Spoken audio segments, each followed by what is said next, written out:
So hello everyone. ये part थोड़ा last में आया है, बीच में थोड़ा गैप हो गया। और इसके पहले जो हमने 4 पार्ट कवर करे थे वो स्विंग ट्रेडिंग के ऊपर था, जिसमें हमने स्विंग ट्रेडिंग कैसे करते हैं, किस तरीके से हम उसमें मोमेंटम, वॉल्यूम और ट्रेंड को कंबाइंड करते हैं, साथ में वोलाटिलिटी के बेसिस पे हम ट्रेड प्लान करते हैं। ये हमने देखा था, समझा था, सीखा था। अगर आपने कोई पार्ट मिस किया है तो उसके वीडियो आपके स्पाइडर के ऑफिशियल चैनल पे अवेलेबल है। अब आज के जो फाइनल पार्ट में हम इंडेक्स ट्रेडिंग के ऊपर बात करने वाले हैं, क्योंकि बहुत सारे ऐसे ट्रेडर हैं आज के टाइम में जो मार्केट में सिर्फ और सिर्फ ऑप्शंस पे काम करते हैं। इंडेक्स ट्रेडिंग में भी आज हम फ्यूचर को कवर नहीं करेंगे, हम ऑप्शंस को कवर करेंगे। और इसके पीछे रीजन ये है कि बहुत सारे ऐसे न्यू कमर हैं, ट्रेडर्स हैं, जो या तो उनके पास फंड नहीं होता है ज्यादा, या फिर उनको लगता है कि थोड़ा प्रीमियम पे करके हम कुछ अच्छा रिटर्न ले सकते हैं, तो वो ऑप्शन ट्रेडिंग की तरफ ज्यादा काम करना पसंद करते हैं। तो ये आज का जो वेबिनार है स्पेशली उनके लिए है, जो ऑप्शंस में कुछ सीखना चाहते हैं। और एंड तक बने रहिएगा, क्योंकि इसमें मैं आज आपको कुछ स्ट्रेटजीज बताने वाली हूँ। एक तो मैं बेसिक कवर करूंगी, बहुत सारे जो पुराने लोग हैं उनको बेसिक पता होगा तो आपका एक रिवीजन हो जाएगा। हो सकता है कुछ पॉइंट्स आपको नहीं पता हो तो वो भी कवर हो जाएंगे। और जो ऑप्शंस के लिए बिल्कुल नए हैं, जिनको ऑप्शंस की डिटेल नहीं पता है, तो उनको आज के वेबिनार में मैं ऑप्शन के बेसिक्स और डिटेल्स के बारे में बताऊंगी। क्योंकि अगर आप ऑप्शन में पैसा कमाना चाहते हैं, क्योंकि ऑप्शन एक ऐसा मोड है जो आपको पैसा देता भी है और पैसा लेता भी है। क्योंकि ज्यादातर जब मेरी इंटरेक्शन होती है लोगों के साथ, तो मुझे एक बहुत कॉमन सी बात समझ में आई है, जो मैंने अधिकतर ट्रेडर्स के साथ नोटिस करा है, और वो ये चीज है कि ऑप्शन में जब वो, स्पेशली जब वो इंडेक्स ऑप्शन में काम करते हैं, निफ्टी और बैंक निफ्टी के ऑप्शंस में काम करते हैं, तो उनको एक चैलेंज आता है कि 2 4 5 दिन उनको प्रॉफिट मिलता है, और उसके बाद एक दिन एक ऐसा ट्रेड जाता है जो उनके सारे पिछले प्रॉफिट को साथ में लेके चला जाता है। देखिए, ऑप्शंस में पैसा बहुत बनता है, थोड़े पैसे से भी आप कुछ अच्छा रिटर्न ले सकते हैं मार्केट में। एवरीथिंग इज पॉसिबल, लेकिन कुछ टेक्निक्स हैं जो आपको जानना बहुत जरूरी है। मैं हमेशा एक एग्जांपल बहुत ज्यादा देती हूँ, आप मेरे शायद मैक्सिमम सेशन में एक बात मेरे से हमेशा सुनेंगे, बाकी चीजें रिपीट हो चाहे ना हो, कि जब आप ड्राइविंग करते हैं तो आप बिना सीखे हुए कभी ड्राइव नहीं करते हैं। आपको प्रॉपर, चाहे आप 4 व्हीलर चलाएं, 2 व्हीलर चलाएं, बाइसिकल चलाएं, कुछ भी चलाएं, आप पहले उसकी प्रैक्टिस करते हैं, उसके टेक्निक्स को समझते हैं, उसके बाद उसके ऊपर काम करते हैं। लेकिन स्टॉक मार्केट एक ऐसा फील्ड है कि जहां पे हम कुछ भी सोचते समझते नहीं है। बस हमारे पास एक डीमैट अकाउंट होता है, कैपिटल होता है, और हम आ जाते हैं। हमारे पास थोड़ा बहुत नॉलेज होता है, और बाकी फिर हमारी गलतियां हमें सिखाती चली जाती है। उसमें भी अगर हम अपनी गलतियों से सीख पाते हैं, अपने मिस्टेक से सीख पाते हैं, तो फिर इस मार्केट में सस्टेन कर पाते हैं। नहीं तो बहुत सारे ट्रेडर्स के साथ ऐसा होता है कि वो अपना कैपिटल लॉस करते हैं, उसके बाद वो सारा मार्केट से आउट हो जाते हैं। तो मैं नहीं चाहती कि जो हमारे व्यूअर्स हैं उनके साथ कुछ ऐसा हो। तो स्टार्ट करती हूँ। तो सबसे पहले वेबकैम ऑफ कर रही हूँ ताकि आपको मेरी स्क्रीन की तरफ लेके जा सकूं। और आपकी कोई भी क्वेरी हो तो प्लीज आप मैसेज बॉक्स में वो क्वेरी ड्रॉप कीजिएगा। मैं कोशिश करूंगी कि आपकी क्वेरीज को आंसर कर सकूं। So what are options? Derivative की बात होती है, डेरिवेटिव का एक सेगमेंट है फ्यूचर और ऑप्शन, दो पार्ट होते हैं, फ्यूचर एक ऑप्शन। तो आज हम फ्यूचर पे ज्यादा बात नहीं करने वाले हैं। पिछले सेशंस में मैंने फ्यूचर के ऊपर बात करा है, और स्पेशली जो स्विंग ट्रेडिंग के बारे में मैंने बताया था वो फ्यूचर के ऊपर ही था, कि हम फ्यूचर कॉन्ट्रैक्ट के साथ कैश में भी काम कर सकते हैं और फ्यूचर में भी काम कर सकते हैं। लेकिन आज जो बात करने जा रही हूँ सिर्फ ऑप्शंस के ऊपर बात करने जा रही हूँ। वैसे तो ये इतना बड़ा सब्जेक्ट है कि मुझे नहीं लगता कि मैं सिर्फ एक वेबिनार में इसको कंक्लूड कर सकती हूँ, बट मैं बिल्कुल कोशिश करूंगी कि इसको जितना शॉर्ट एंड क्रिस्पी रख सकूं ताकि आप उस चीज को समझ सके, बेसिक को समझ सके। सो ऑप्शन क्या है? Options are type of derivative, which means they derive their value from an underlying asset. उनका एक underlying asset होता है जिसकी वैल्यू वो शो करते हैं। वो underlying asset क्या हो सकता है? वो स्टॉक भी हो सकता है, वो आपका इंडेक्स भी हो सकता है, निफ्टी, बैंक निफ्टी, कमोडिटी भी हो सकता है, करेंसी भी हो सकता है, और कोई बॉन्ड भी हो सकता है। तो अंडरलाइंग एसेट का जो हम काम कर रहे हैं उसका डेरिवेटिव ऑप्शन है। और ऑप्शन का जो कॉन्ट्रैक्ट होता है वो क्या होता है, उसके ऊपर कैसे काम करना है, वो आज हम लोग डिटेल में समझने वाले हैं।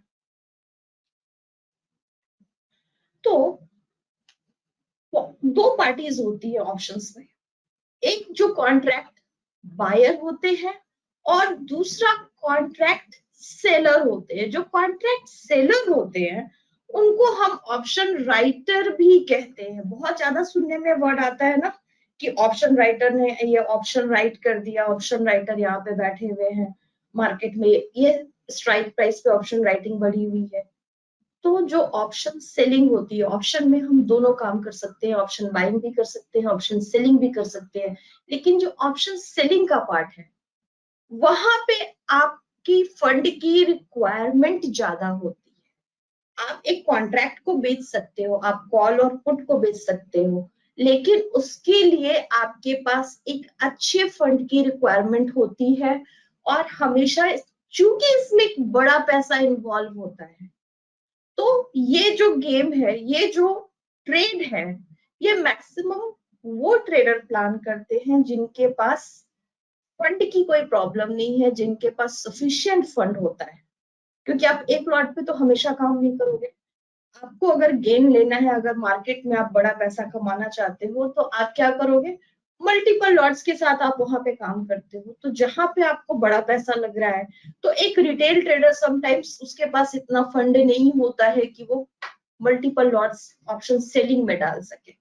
तो इसीलिए ऑप्शन राइटर को हमेशा बड़ा पैसा माना जाता है। और जो ऑप्शन बायर्स होते हैं वो retail, maximum retail traders option buying की तरफ मूव करते हैं, क्योंकि प्रीमियम पे काम हो जाता है। आप सभी को पता है, जो नए हैं, बहुत बेसिक कॉन्सेप्ट है। और मुझे पता है कि मैक्सिमम आप में से ऐसे लोग हैं जो ट्रेडिंग कर रहे हैं ऑप्शंस में, और जिन्होंने नहीं किया उनको बता देती हूँ कि प्रीमियम आप पे करते हो। क्या करते हो, एक छोटा सा अमाउंट पे करते हो। किसको पे कर रहे हो, जो सेलर है आप उसको पे कर रहे हो।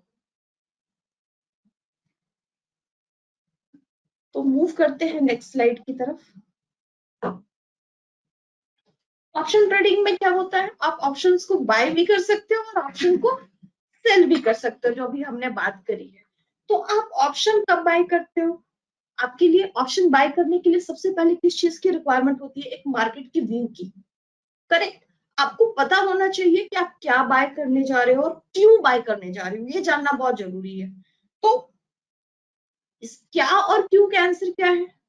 अगर आपको पता है कि मार्केट यहां से, अगर मैं इंडेक्स की बात करूं, मैं सिर्फ निफ्टी की बात करूं, अगर आपको पता है कि निफ्टी यहां से अभी 200 पॉइंट्स ऊपर जाने वाली है, या आपके पास एक लेवल है निफ्टी यहां से 500 पॉइंट ऊपर जाने वाली है, तो आप क्या करोगे, आपके पास एक व्यू है, आपके पास एक डायरेक्शन है, आपको पता है कि ट्रेंड यहाँ से ऊपर जाने वाला है। अगेन यहाँ पे किसकी बात हो गई, ट्रेंड की बात हो गई।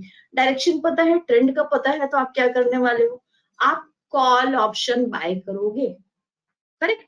कॉल ऑप्शन बाय करोगे, क्यों बाय करना है, क्योंकि जब निफ्टी ऊपर की तरफ जाएगी तो कॉल ऑप्शन का प्राइस, उसका प्रीमियम बढ़ेगा और आपको एक डिसेंट प्रॉफिट मिल जाएगा। अगर आपका व्यू यहाँ पे बियरिश है, आपको पता है यहाँ से 200, 300, 500 पॉइंट्स एक डाउन साइड की रैली आने वाली है, एक डाउन साइड की मूवमेंट आने वाली है, देन आपको क्या करना है, एक पुट ऑप्शन बाय करना है। पुट ऑप्शन बाय करेंगे, मार्केट डाउन आएगी, पुट ऑप्शन का प्रीमियम बढ़ेगा, आपको अगेन एक प्रॉफिटेबल ट्रेड मिल गया। अगर आप ऑप्शन सेलर होते तो क्या करते, जस्ट ऑपोजिट काम आपने करना था। क्योंकि आप क्या करोगे वहां पे, अगर मार्केट ऊपर जाने वाली है तो आप पुट ऑप्शन को सेल करने वाले हो, और अगर मार्केट गिरने वाली है तो आप क्या करने वाले हो, कॉल ऑप्शन को सेल करने वाले हो। करेक्ट, यहां तक तो बहुत कॉमन है सब कुछ। अब ऑप्शन में जब हम काम करते हैं तो ज्यादातर रिटेल ट्रेडर्स को लॉस क्यों लगता है, उसके पीछे का एक रीजन होता है। उसके पीछे का रीजन ये होता है कि उनके पास कोई स्ट्रेटजी नहीं होती है, उनके पास कोई प्लानिंग नहीं होती है। और विदाउट प्लान अगर आप इस मार्केट में कुछ भी करोगे, तो गैम्बलिंग अगर जहां पे इन्वॉल्व हो गया, जहां पे आपकी प्लानिंग नहीं है, आपको कुछ भी नहीं पता है कि आपने करना क्या है, और आप कोई एक्शन ले रहे हो, तो उसका एक रिएक्शन भी होगा, वो पॉजिटिव भी हो सकता है, वो नेगेटिव भी हो सकता है, पॉजिटिव हो गया तो आपको लगेगा कि अरे वाह, मैंने ज्यादा कुछ सीखा नहीं था, मुझे कुछ भी पता नहीं था और मैंने एक ऑप्शन खरीद लिया। ये तो बहुत सिंपल है, ये तो बहुत इजी चीज है, मैंने बस एक खरीदा। हो सकता है लॉट साइज एक्सपायरी के टाइम में आपको 2000 का भी एक लॉट मिल जा रहा है, हो सकता है आपको 5000 का भी एक लॉट मिल जा रहा है, आपने खरीदा, उसके ऊपर आपने कुछ परसेंटेज का गेन ले लिया, आपको लगता है बहुत सिंपल है। बट अगर ये चीज आपके अगेंस्ट चली गई तो आपको लॉसेस भी उसी हिसाब से लगते हैं। अब अगर आपने इस ऑप्शन में काम करना है तो आपको एक प्लानिंग करनी चाहिए हमेशा। ऑप्शन सेलिंग में तो प्लानिंग लगती ही लगती है, क्योंकि ऑप्शन सेलिंग के लिए बहुत सारी स्ट्रेटजीज मार्केट में अवेलेबल हैं। और जो ऑप्शन सेलर होते हैं, जो बड़ा पैसा होता है, आप देखोगे वो ज्यादातर लॉसेस नहीं करते हैं। ऐसे भी मार्केट में एक बात है जो बहुत ही प्रैक्टिकल बात है, वो ये है कि maximum option writers, option sellers profit कमाते हैं और मैक्सिमम जो ऑप्शन बायर्स हैं वो लॉस करते हैं। इसके पीछे का सिर्फ एक रीजन है कि ऑप्शन सेलर जो काम करते हैं वो विद प्लानिंग करते हैं, उनके पास स्ट्रेटजीज होती है। There are different sets of strategies which they use for option selling. अलग अलग स्प्रेड्स होते हैं, प्लानिंग की जाती है, उसके बेसिस पे सेलिंग की जाती है, क्योंकि उनको पता है कि उनका लॉस जो है वो अनलिमिटेड हो सकता है और उनका प्रॉफिट जो है वो कैलकुलेटिव प्रॉफिट है। जहां पे वो सेल कर रहे हैं उससे नीचे का प्राइस आएगा, उनको पता है उनको कितना गेन मिलने वाला है। लेकिन अगर मार्केट रिवर्स कर गई तो उनका लॉस बहुत बड़ा हो सकता है। ठीक है, उसके भी टेक्निक्स है कि वो लॉस बड़ा ना हो, इसके लिए स्प्रेड बनाए जाते हैं, इसके लिए एडजस्टमेंट की जाती है, इसके लिए हेजिंग की जाती है।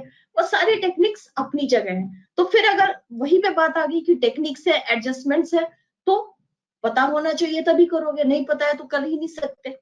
अब बायर्स क्या करता है, उसने प्रीमियम देना है। बायर क्या काम करता है, वो जस्ट एक प्रीमियम पे कर रहा है वो पूरे कॉन्ट्रैक्ट के लिए। ऑप्शन सेलर ने उसको बोला कि ठीक है जी, मैं तुमको ये मेरा कॉन्ट्रैक्ट देने के लिए तैयार हूं, तुमने मेरे से ये परचेज करना है, तुम मुझे एक प्रीमियम अमाउंट दोगे, उस प्रीमियम के ऊपर जो भी गेन होता है वो तुम्हारा, और जो लॉस होगा वो भी तुम्हारा।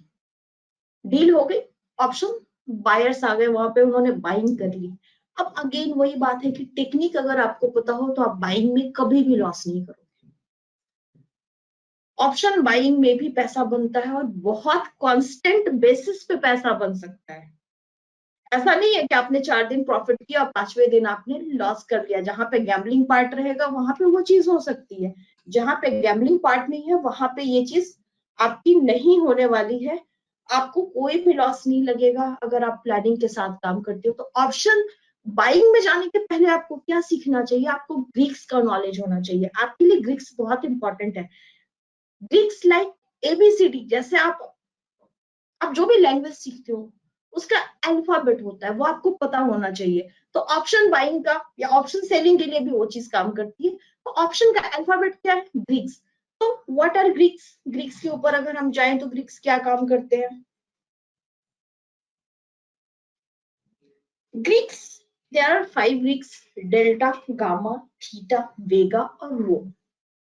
अब ये काम क्या करते हैं, सबसे मेन स्टार्ट हम करेंगे डेल्टा के साथ। डेल्टा वैल्यू जानना बहुत जरूरी है। जो डेल्टा वैल्यू है वो क्या बताता है, सिंपल, प्राइस में जो भी, अगर आपका अंडरलाइंग एसेट में जो प्राइस में मूवमेंट आ रही है उसके मूवमेंट के साथ आपके ऑप्शन के प्राइस में जो चेंज होगा वो डेल्टा है। तो डेल्टा वैल्यू 0 से 1 के बीच में होती है। तो जो एट द मनी कॉन्ट्रैक्ट होता है उसकी जो डेल्टा वैल्यू होती है वो 0.50 के अराउंड होती है। एट द मनी उसके आसपास रहेगी वैल्यू। जैसे जैसे आप इन द मनी कॉन्ट्रैक्ट में जाओगे डेल्टा वैल्यू ऊपर होती चली जाएगी, और जैसे जैसे आप out of the money contract के पास जाते जाओगे आपकी डेल्टा वैल्यू कम होती चली जाएगी। और लास्ट में आप देखोगे कि 0 की वैल्यू भी मिलती है। तो सबसे अच्छा काम करने के लिए, क्योंकि ये क्वेरीज हमेशा मेरे पास आती है कि हमें ऑप्शन तो हमने ले लिया, खरीद भी लिया, प्रीमियम भी खरीद लिया, मैंने एक कॉल खरीदा था, मार्केट मेरे डायरेक्शन में 200 पॉइंट मूव कर गई, लेकिन मेरे ऑप्शन का प्रीमियम नहीं बढ़ा। उसके पीछे एक मेन रीजन ये भी होता है कि आपने जो प्रीमियम लिया था उसकी डेल्टा वैल्यू क्या थी, आपने शायद उस पर कभी ध्यान नहीं दिया। आपने एक दूर का कॉन्ट्रैक्ट उठा लिया, आपने हो सकता है अभी निफ्टी का आपने 18,800 का कॉन्ट्रैक्ट उठा लिया, तो क्या होगा, डेफिनेटली वो out of the money contract है कॉल का, तो निफ्टी को उस लेवल तक पहुंचने में टाइम लगेगा, फिर यहाँ पे टाइम वैल्यू इन्वॉल्व हो जाती है, तो टाइम लगेगा तो क्या होगा, उसकी डेल्टा वैल्यू बहुत कम होगी। तो निफ्टी में तो मूवमेंट आ रही है लेकिन आपका प्रीमियम नहीं बढ़ने वाला है, वो डेल्टा से रिलेटेड है। जो आपकी पॉजिटिव है, जो लॉन्ग साइड का कॉल होता है उसका, जो लॉन्ग साइड है जो कॉल है उसका डेल्टा डेल्टा क्या होगा, पॉजिटिव होगा। जो पुट साइड का डेल्टा है वो क्या होगा, नेगेटिव होगा। मतलब अगर निफ्टी अगेंस्ट जाती है, अगर निफ्टी उतना मूव करती है तो पुट की वैल्यू उतनी कम होनी है वहां पे, निफ्टी जितना ऊपर जाएगी पुट की वैल्यू उतनी कम होगी। तो डेल्टा वैल्यू बहुत इंपॉर्टेंट है। जो पहला ग्रीक है अगर आपको जो देखना है, सारे ग्रीक्स इंपॉर्टेंट है लेकिन जो फर्स्ट ग्रीक आपने देखना है वो डेल्टा। अगर आप डेल्टा को भी अच्छे से समझ गए तो आप जल्दी लॉस नहीं करोगे।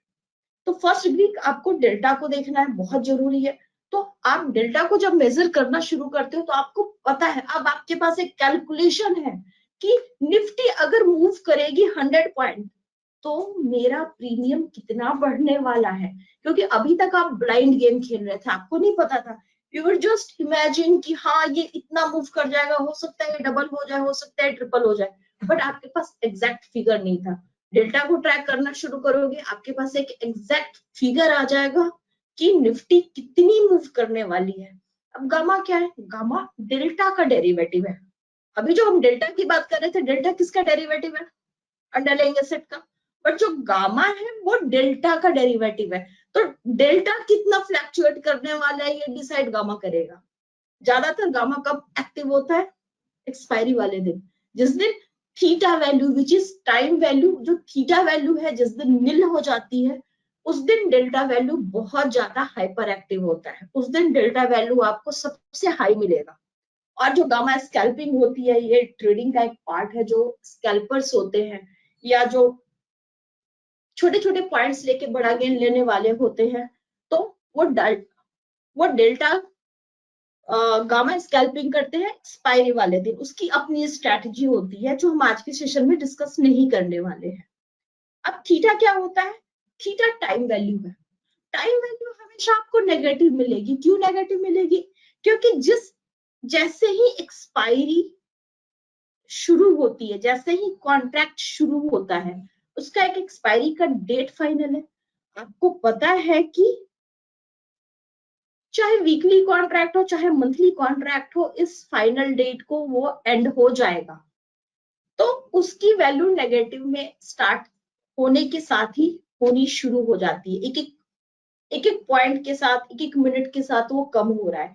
अब ये क्यों होता है, क्योंकि देखो जब ऑप्शन सेलर है, सेलर ने आपको एक अपना कॉन्ट्रैक्ट बेच दिया, लेकिन वो कॉन्ट्रैक्ट बेचेगा तो आपसे एक इंटरेस्ट तो लेगा ना। अगर आपने अपने किसी एक फ्रेंड से एक लोन लिया, आपने बोला भाई मुझे 10,000 रुपए की जरूरत है और आप मुझे 10,000 रुपए दे दो, मैं आपको 2 दिन के बाद वापस करूंगा। और आपका फ्रेंड आपको बोले कि ठीक है मैं तुम्हें 10,000 रुपए तो दूंगा लेकिन मेरे को इस 10,000 रुपए के ऊपर भी कुछ फायदा होना चाहिए, मैं 2 दिन के लिए अपना पैसा आपको दे रहा हूं, तो जब आप 10,000 रुपए वापस करोगे तो साथ में एडिशनल मुझे 200 रुपीज भी दे देना। तो वो 200 रुपीज क्या था, वो 2 दिन जो आपने उसके 10,000 रुपए रखे उसके ऊपर का इंटरेस्ट था। तो उसी तरीके से जो थीटा वैल्यू होती है, जो ऑप्शन सेलर्स होते हैं जिन्होंने अपना कॉन्ट्रैक्ट आपको सेल किया है, बायर्स को सेल किया है, वो क्या मांगते हैं कि मुझे कुछ तो इंटरेस्ट मेरे प्रीमियम पे, मेरे पैसे के ऊपर आना चाहिए। तो क्या होगा, वो आपकी टाइम वैल्यू है। जो आपकी थीटा वैल्यू है वो आपके लॉट साइज के हिसाब से उसकी कैलकुलेशन होती है। वो एक अमाउंट, जो सर्टेन अमाउंट आपका थीटा वैल्यू के हिसाब से बनता है, वो एवरी डे आपके प्रीमियम से डिडक्ट हो जाएगा। इसका मतलब ये है कि जो ऑप्शन सेलर्स हैं अगर वो कुछ नहीं कर रहे हैं, रात में चैन से सो रहे हैं, तो भी they are earning something. But जो ऑप्शन बायर है उस बेचारे को एक टेंशन रहती है, क्योंकि हो सकता है कि पर लॉट उसका 400 रुपए कट हो रहा है, पर लॉट हो सकता है उसका 500 रुपए कट हो रहा है, डिपेंड ऑन थीटा वैल्यू, जो भी उसकी थीटा वैल्यू है। तो उसको वो वैल्यू का लॉस लग रहा है। थीटा वैल्यू हमेशा सेलर को सपोर्ट करता है, बायर्स के लिए नेगेटिव होता है। जो ऑप्शन सेलर्स होते हैं उनको ये वैल्यू गेन देती है, क्योंकि हाई पॉइंट के ऊपर उन्होंने सेल किया और जैसे जैसे थीटा डीके लगेगा उनको वो एक प्रॉफिट के रूप में रिसीव होता चला जाएगा। लेकिन एक बायर के लिए एक नेगेटिव वैल्यू बन जाती है, क्योंकि उसके प्रीमियम से उतना अमाउंट डिडक्ट हो जाता है। तो theta value is time value, इस पर भी ध्यान रखने की बहुत ज्यादा जरूरत है, क्योंकि अगर आप थीटा वैल्यू के ऊपर ध्यान रख के काम करोगे तो आपको लॉस नहीं लगेंगे। वेगा वोलेटिलिटी हमने पिछले सेशंस में भी बात करी थी और काफी डिटेल में बात करी थी वोलेटिलिटी के लिए, तो आज के सेशन में मैं बहुत ज्यादा डिटेल में नहीं जाना चाहती हूँ। अगर आपको डिटेल में जानना है तो चैनल के ऊपर आपको पिछले पार्ट्स मिलेंगे, उसको वीडियो को देखिएगा, वहां पे आपको सारी डिटेल्स मिल जाएगी। और हमने रो की बात करी थी विच इज इंटरेस्ट रेट। तो मेन अगर आप डेल्टा, गामा और थीटा के ऊपर ध्यान देते हैं तो आपको ऑप्शंस के प्रीमियम को समझने में काफी आसानी होगी, आपको उसमें जल्दी लॉस नहीं लगेगा।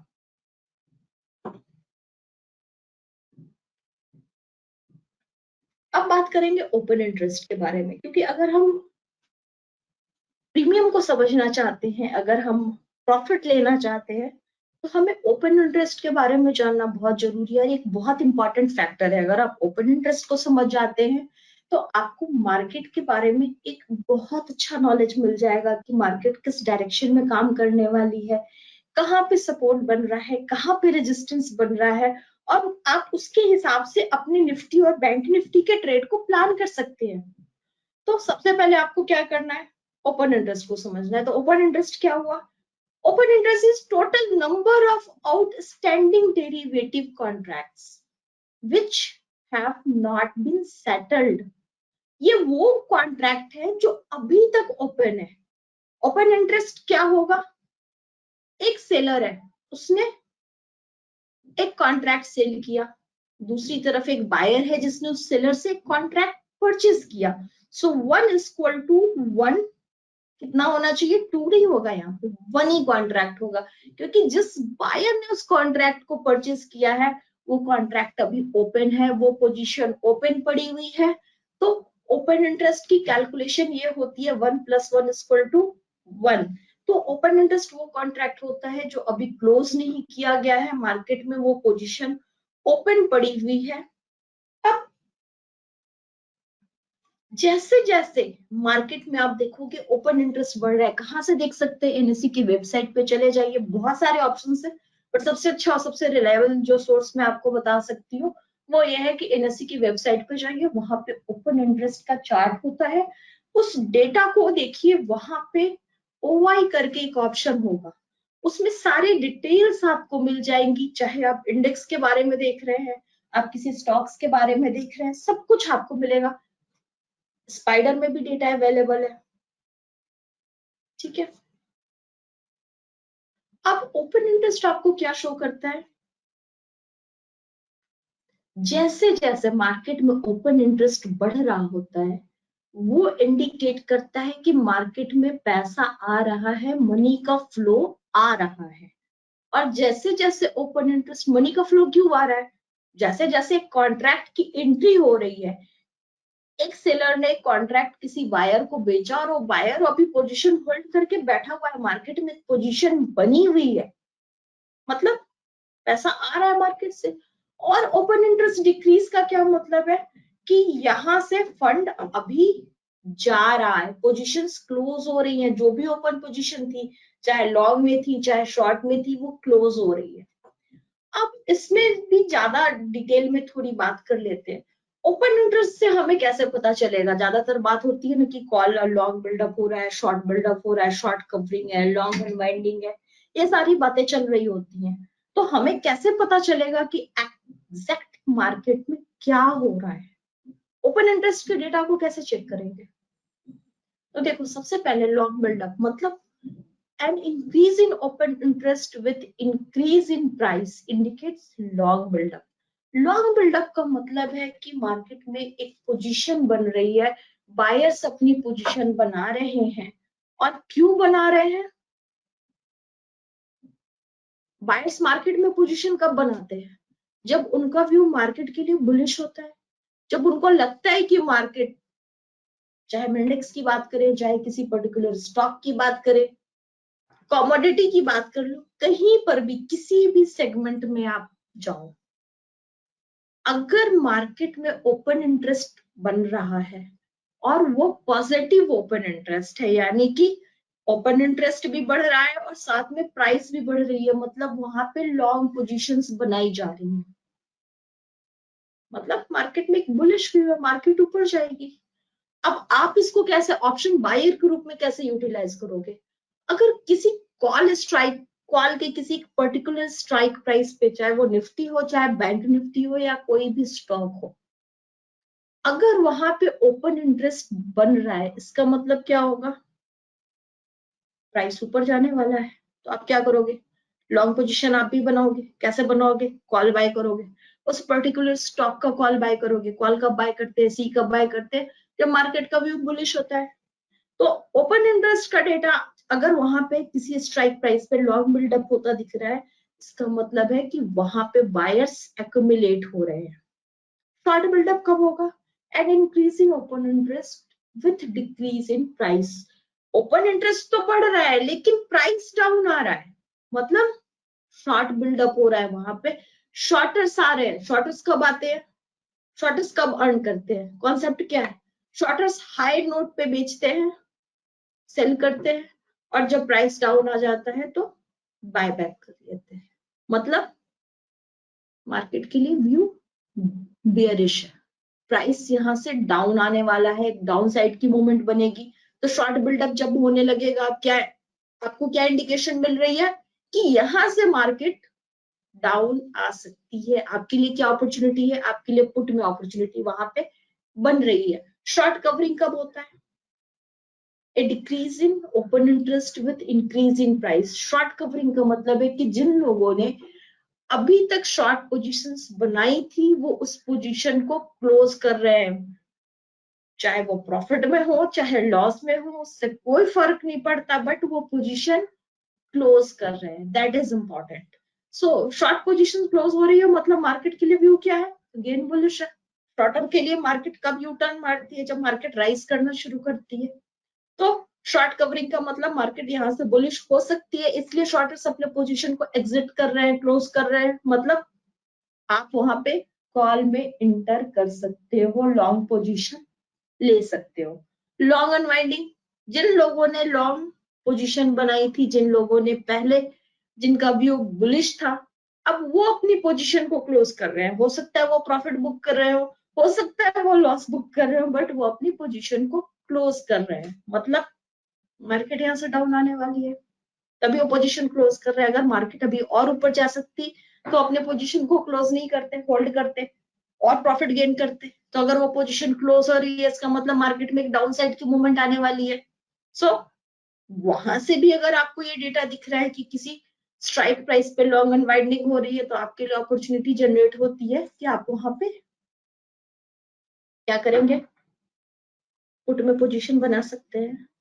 तो ओपन इंटरेस्ट के डेटा को जब आप काम करोगे, तो ओपन इंटरेस्ट के डेटा को आप मल्टीपल लेवल पे एनालाइज कर सकते हो अपने कॉल और पुट में पोजीशन बनाने के लिए। जब आप ऑप्शन बाइंग करते हो, आपने ओपन इंटरेस्ट का डेटा देख लिया, आपने ग्रीक्स देख लिया, आपने डेल्टा वैल्यू देखना है, आपने थीटा वैल्यू देखना है, आपने उसके साथ आईवी देखना है, इम्प्लाइड वोलेटिलिटी देखना है, विच इज वेरी इंपॉर्टेंट। क्यों?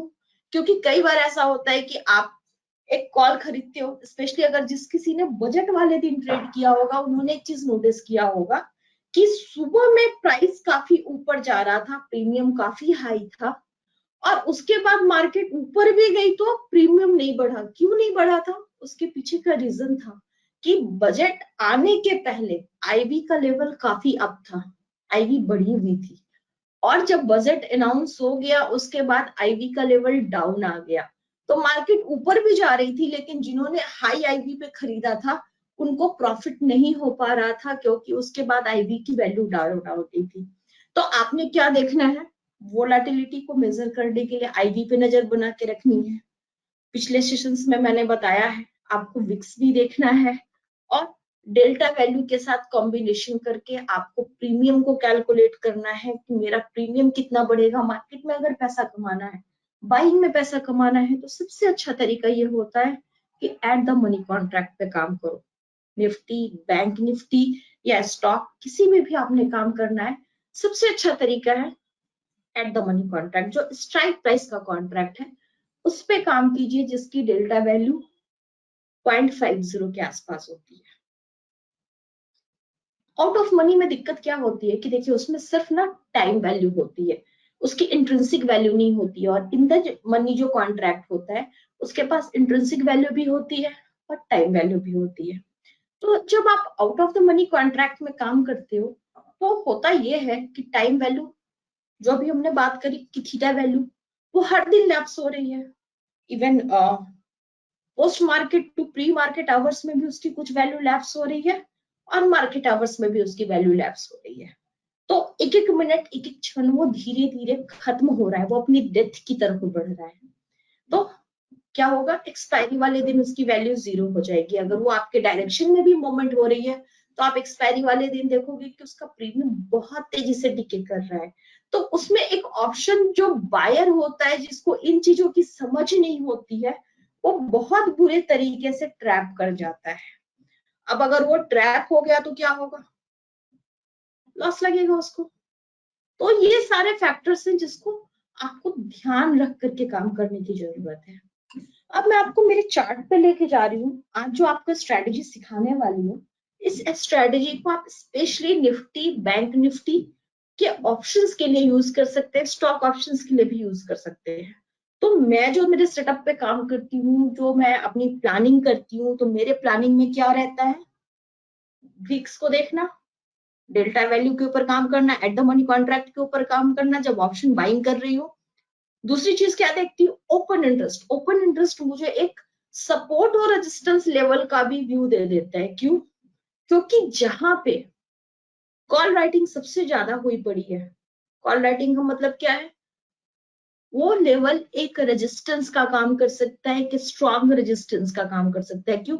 क्योंकि वहां पे कॉल राइटर्स बैठे हुए। कॉल राइटर का मतलब क्या होता है, अगर कॉल की तरफ ओपन इंटरेस्ट एक जगह पे बढ़ा हुआ है तो मैं ये एज्यूम करके चलती हूँ कि यहाँ पे कॉल राइटर्स बैठे हुए हैं। रीजन कि ये लेवल यहाँ पे एक रेजिस्टेंस का काम करेगा, प्राइस को उस लेवल से ऊपर जाने में एक चैलेंज आ सकता है, एक डिफिकल्टी आ सकती है। कई बार होता है कि जिस स्ट्राइक प्राइस पे बहुत ज्यादा कॉल राइटिंग हुई पड़ी है, प्राइस बैंक निफ्टी या निफ्टी या कई बार वो कोई भी स्टॉक उस प्राइस के ऊपर क्रॉस नहीं कर पाता है, वहीं से वो रिवर्स ले लेता है या वहां पे वो एक हॉल्ट ले लेता है, वहां पे वो साइडवेज हो जाता है। बार बार वो अटेम्प्ट करता है उस लेवल को ब्रेक करने का, लेकिन उस लेवल को वो ब्रेक नहीं कर पाता है, उसको दिक्कत आती है। अब जब आप ऑप्शन बाइंग करते हो तो सबसे बड़ा चैलेंज क्या आता है, अगर कोई स्टॉक साइडवेज हो जाए या निफ्टी बैंक निफ्टी साइडवेज हो जाए तो क्या होता है, प्रीमियम डीके। क्यों डीके हो रहा है, दो दो फैक्टर वहां पर भी काम करेंगे डीके के पीछे। पहला टाइम फैक्टर, ठीक है वो उसी रेंज में मूव कर रहा है, वो उसी एक पर्टिकुलर एरिया में मूव कर रहा है, लेकिन उसकी टाइम वैल्यू खत्म हो रही है। दूसरा, उसका वोलाटिलिटी का लेवल हो सकता है, जब वो एक स्पीडी वे में ऊपर की तरफ निकल रहा था तो उस टाइम पे उसमें एक अच्छी वोलाटाइल मूवमेंट थी, उसका आईवी लेवल हाई था। लेकिन जब वो साइडवेज हो गया, जब वो एक जगह पे स्टक हो चुका है, एक लेवल को ब्रेक नहीं कर पा रहे हैं, तो वहां पे उसका आईवी लेवल भी कम हो जाएगा। तो ये दोनों फैक्टर्स मिलकर के उसके प्रीमियम को क्या करेंगे, थोड़ा कम कर देंगे। तो अगर आपने ऑप्शन बाइंग वहां पे किया हुआ है, आपने कोई स्टॉक का मान लो आपने एक कॉल बाय किया था 100 रुपीज पे, और वो एक लेवल पे आकर के 100 से वो 120 पर भी आ गया, और उसके बाद वो एक लेवल पे आके स्टक हो चुका है, वो लेवल उसके लिए रेजिस्टेंस का काम कर रहा है क्योंकि वहां पे कॉल राइटिंग हुई पड़ी है। तो क्या होगा कि हो सकता है वो 120 ना रहे, वो 120 से उसकी वैल्यू वापस डिक्रीज होकर के हो सकता है 110 आ जाए, क्योंकि वो एक जगह पे रुका हुआ है तो उसकी टाइम वैल्यू भी लैप्स हो रही है और उसका आईवी भी कम हो जाएगा। डेल्टा वैल्यू तो सेम ही रहेगी, कांस्टेंट रहेगी। क्योंकि आप उसी स्ट्राइक प्राइस पे काम कर रहे हो। तो डेल्टा वैल्यू में बहुत ज्यादा चेंज नहीं आने वाला है जब तक कि वो अपना लेवल ना चेंज कर दे, एट द मनी से इन द मनी ना चला जाए या out of the money change में ना कन्वर्ट हो जाए। लेकिन ये दो फैक्टर्स उसको इम्पैक्ट करेंगे, जो कि टाइम वैल्यू है और वोलाटिलिटी है। अब आपने क्या करना है, आपने एक व्यू ले लिया, आपने ओपन इंटरेस्ट देख लिया, आपने उसका कॉल राइटिंग पुट राइटिंग भी देख लिया। पुट राइटिंग क्या करेगा, सपोर्ट का काम करेगा। क्यों? क्योंकि पुट राइटर्स वहां पे बैठे हैं जहां से उनको एक उम्मीद है कि मार्केट ऊपर जाएगी। तो अगर कोई प्राइस में फॉल आ भी रही है तो जहां पे पुट राइटिंग सबसे ज्यादा है, इट माइट पॉसिबल कि वहां से वो बाउंस बैक करेगा, वो एक होल्ड कर लेगा लेवल उसको। प्रोबेबिलिटी तो मेरे पास एक सपोर्ट लेवल भी है, एक रेजिस्टेंस लेवल भी है, मेरे को दोनों का पता चल गया है। अब मेरे को मेरे इंडिकेटर्स यूज करने हैं मार्केट को राइड करने के लिए। तो मैं क्या करने वाली हूँ, जो मैं आज सेटअप बता रही हूँ इसमें मैंने क्या किया है, कोई बहुत भारी भरकम सेटअप नहीं है। सिंपली इसमें मैंने दो चीजों का कॉम्बिनेशन किया है, और वो दो चीजें क्या है, number one trend, number two momentum. इसमें मैंने वोलाटिलिटी को भी नहीं रखा है, क्योंकि अभी जो मैं वोलाटिलिटी देख रही हूँ मैं आईवी के थ्रू देख रही हूँ। ठीक है, सेकंड वोलाटिलिटी जो मैं देख रही हूँ वो कहां से देख रही हूँ, विक्स से देख रही हूँ। तो सिर्फ दो चीजें, ट्रेंड क्यों जरूरी है, क्योंकि मुझे डायरेक्शन पता हो जाएगा, और मोमेंटम क्योंकि मुझे ट्रेडिंग करनी है, तो मुझे मोमेंटम का, करंट मोमेंटम का पता रखना बहुत जरूरी है। तभी मैं एक ऑप्शन बाय करके गेन ले सकती हूँ। अब ऑप्शन बाइंग में भी दो चीजें होंगी, एक होता है पोजिशनल बाइंग। हो सकता है आपका व्यू बहुत बड़ा है, आप निफ्टी के डेली टाइम फ्रेम को देख रहे हो और आप निफ्टी या बैंक निफ्टी के लेवल पे काम कर रहे हो। लेवल पे काम करने का मतलब हुआ कि अभी आपको पता, एग्जांपल के लिए बोल रही हूँ कि निफ्टी 17,000 पे है और आपका व्यू है कि निफ्टी यहां से राइज करेगी, तो 17,300 उसका फर्स्ट लेवल होगा जहां पे निफ्टी को जाना चाहिए। अब आप वॉल्यूम भी देख रहे हो, वॉल्यूम भी आपको दिखा रहा है, इंडिकेट कर रहे हैं कि यस यहाँ पे एक पॉजिटिव वॉल्यूम क्रिएट हो रहा है, निफ्टी ऊपर जा सकती है। बीच में कोई कॉल राइटिंग भी ऐसा नहीं है कि बहुत ज्यादा कोई उसको रेजिस्टेंस दे रहा है। मतलब एक पॉजिटिव एनवायरनमेंट आपको दिख रहा है, ओपन इंटरेस्ट के हिसाब से भी और चार्ट के हिसाब से भी, पिवट लेवल के हिसाब से भी। तो हम क्या करेंगे अभी, हम क्या करने वाले हैं, सबसे पहले ट्रेंड और डायरेक्शन को देखेंगे। एक व्यू मिल गया मेरे को। अब आप पोजिशनल ट्रेड कैसे लेने वाले हो, अब आपको पता है कि निफ्टी यहाँ से 300 पॉइंट की रैली देगी, या हो सकता है निफ्टी यहाँ से 500 पॉइंट की रैली दे। कई बार हम वीकली टाइम फ्रेम पे निफ्टी को एनालाइज करते हैं और बैंक निफ्टी को एनालाइज करते हैं, तो वीकली टाइम फ्रेम पे एनालाइज करके हम वीकली बेसिस पे उसके लेवल को देखते हैं कि वो कहाँ जा सकती है। तो अगर मैंने वीकली लेवल पे देखा और मैंने डेली लेवल पे देखा, और मुझे लगता है कि वीकली लेवल और डेली लेवल के को लेकर के और ओपन इंटरेस्ट को लेकर के मेरा व्यू क्या बन रहा है कि यहाँ से 500 पॉइंट की रैली मेरे को मिल जाएगी, तो मैंने क्या किया, मैंने कॉल, अब डिपेंड करता है, बहुत सारे ट्रेडर्स क्या करते हैं कि वो out of the money contract का भी ले लेते हैं कि चलो ठीक है 300 पॉइंट की रैली है तो मैं अगला जो 300 का है वो लेवल का ही कॉल खरीदूंगा और वो कम प्रीमियम में मेरे को मिल जाएगा, और उसके बाद जैसे जैसे 300 पॉइंट की रैली मिलेगी वैसे वैसे मुझे प्रॉफिट होता चला जाएगा। मेरा स्टाइल क्या है ट्रेडिंग का, मैं at the money contract by करती हूँ। देखो कोई चीज अगर महंगी है तो किसी कारण से महंगी है, उसके महंगे होने के पीछे, उसके कॉस्टली होने के पीछे का भी रीजन है। अगर मुझे थोड़ा ज्यादा प्रीमियम पे करना भी पड़ रहा है तो मुझे पता है कि उसकी डेल्टा वैल्यू क्या है, और अगर वो मुझे 300 500 या 1000 पॉइंट की रैली दे देगा तो मुझे वहां पे कितना गेन मिलने वाला है, मेरे पास एक अच्छी अपॉर्चुनिटी होती है एक बड़ा पैसा कमाने की।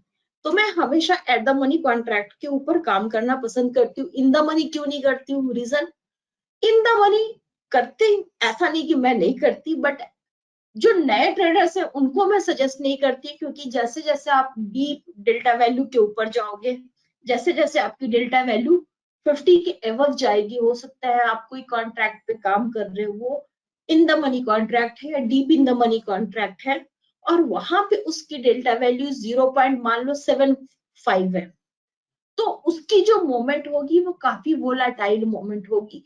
और कई बार जो नए ट्रेडर होते हैं उस हाई वोलाटाइल मोमेंट को संभाल नहीं पाते हैं। वो ठीक से उसमें प्रॉफिट नहीं बुक कर पाते हैं, क्योंकि अगर वो प्रॉफिट दिखाएगा तो इमीडिएट प्रॉफिट भी दिखाएगा, अगर वो लॉस दिखाएगा तो इमीडिएट लॉस भी दिखाएगा।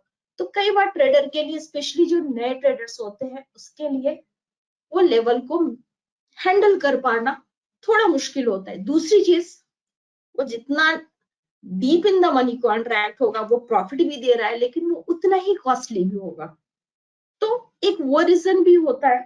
तो मैं एट द मनी का एक कॉन्ट्रैक्ट बाय करूंगी, और बाय करके क्या करूंगी, मैं उसको होल्ड करूंगी। क्यों? क्योंकि अब मेरे पास एक व्यू है, मेरे पास एक बड़ा टारगेट है कि मुझे यहाँ से 500 पॉइंट, 300 पॉइंट या उससे भी ज्यादा का गेन मिल सकता है। नंबर वन चीज, इधर डायरेक्शन बात हो रही है, अभी मैं पॉजिटिव वे में बात कर रही हूँ। अगर आप मार्केट के नेगेटिव वैल्यू को देख रहे हो, अगर आपका व्यू मार्केट के लिए नेगेटिव है, मार्केट में आपको लगता है कि एक फॉल आने वाली है, यहाँ से ये 300 पॉइंट, 500 पॉइंट डीप आ सकता है, तो भी आप ये काम कर सकते हो पुट साइड की तरफ। दोनों तरफ आप फेयर गेम के रूप में प्लानिंग कर सकते हैं। करेक्ट? तो अगर आप पोजिशनल काम करना चाहते हैं तो आप पोजिशनल ट्रेड प्लान कर सकते हो। अब बात करते हैं इंट्राडे की, क्योंकि जो मैक्सिमम जो ट्रेडर्स होते हैं, जो निफ्टी और बैंक निफ्टी में ट्रेडिंग करते हैं, वो इंट्राडे करना ज्यादा प्रेफर करते हैं, या ज्यादा से ज्यादा बीटीएसटी की आज खरीदा कल सुबह बेच करके प्रॉफिट ले लिया। उसके लिए क्या स्ट्रेटजी प्लान करेंगे, उसके लिए कौन से ऐसे फैक्टर्स हैं जिसको ध्यान में रखना बहुत जरूरी है। देखो, सबसे पहले अगर आप इंट्राडे करना चाहते हो, तो इंट्राडे करने के पहले भी फर्स्ट एडवाइस जो मेरी ये है आपके लिए, कि आप पहले एक लॉन्ग टर्म व्यू जरूर देख लो, कि ठीक है आज मैं इंट्राडे करना चाह रहा हूं, लेकिन निफ्टी, बैंक निफ्टी या कोई भी स्टॉक जिसमें भी मैं काम करना चाहता हूं, काम करने जा रहा हूं, वो ओवरऑल उसका अभी ट्रेंड क्या है, वो अप ट्रेंड में है, वो डाउन ट्रेंड में है, या वो साइडवेज है। ये व्यू आपके पास होना, यानी कि अगेन हम फिर से उसी पॉइंट पे आ गए कि आपको ट्रेंड का पता, आपको डायरेक्शन का पता होना बहुत ज्यादा जरूरी है। स्पेशली जब आप ऑप्शन बाइंग में काम कर रहे हो, तब तो बहुत ही ज्यादा जरूरी है। ट्रेंड आपको पता करना है। अगर कोई स्टॉक अप ट्रेंड में है, तो हो सकता है कि उसमें आपको शॉर्टिंग की अपॉर्चुनिटी मिलेगी, लेकिन हमेशा याद रखना, अगर उसका प्रीवियस ट्रेंड अप है, तो वो बहुत ज्यादा देर तक डाउन ट्रेंड में नहीं रहेगा। अगर आप उसमें पुट में काम करने की प्लानिंग कर रहे हो, तो ध्यान में रखना है कि आपको एक क्विक प्रॉफिट बुकिंग के लिए मेंटली प्रिपेयर्ड रहना है, क्योंकि ओवरऑल वो बुलिश है, ओवरऑल वो अप ट्रेंड में है, और आप उसके एक रिट्रेसमेंट में ट्रेड लेने जा रहे हो। आपने क्या देखा, अप ट्रेंड में एक स्टॉक है, लेकिन उसमें अभी एक डाउन साइड की रैली आ रही है, और आप उसमें स्कैल्पिंग कर रहे हो, आप उसमें 5 मिनट्स की कुछ मोमेंट कैप्चर कर रहे हो। मैं भी आपको चार्ट में भी दिखाऊंगी कि किस तरीके से रीड करना है। आप उसमें एक 5 मिनट्स, 10 मिनट्स, 15 मिनट्स या हाफ एन आवर की रैली कैप्चर करने जा रहे हो, और आप उसमें प्लान कर रहे हो कि मुझे यहाँ पे एक छोटा गेन मिल जाए। तो आप क्या करोगे, इंट्राडे कर रहे हो, प्लानिंग कर रहे हो, 5 मिनट्स का चार्ट उठाओगे, 15 मिनट्स का चार्ट उठाओगे, उसके ऊपर का डायरेक्शन देख करके आप उसमें ट्रेड प्लान करोगे। लेकिन प्रॉफिट क्विक बुक करना है, क्योंकि वो रैली नहीं चलेगी ज्यादा देर, अगर ऑलरेडी वो स्ट्रांगली बुलिश ट्रेंड में चल रहा है तो। वैसे वर्षा, अगर कोई स्टॉक बहुत ज्यादा बियरिश है, उसका चाहे निफ्टी या बैंक निफ्टी हाईली बियरिश है, उसका फॉलिंग ट्रेंड है, उसमें आपको एक बाउंस बैक मिल रहा है, एक राइजिंग मोमेंट कैप्चर करने को मिल रहा है, तो ट्रस्ट मी वो बहुत ज्यादा देर नहीं चलने वाला है, अनटिल अनलेस की वो पूरा का पूरा ट्रेंड ही हायर टाइम फ्रेम पे चेंज ना हो रहा हो।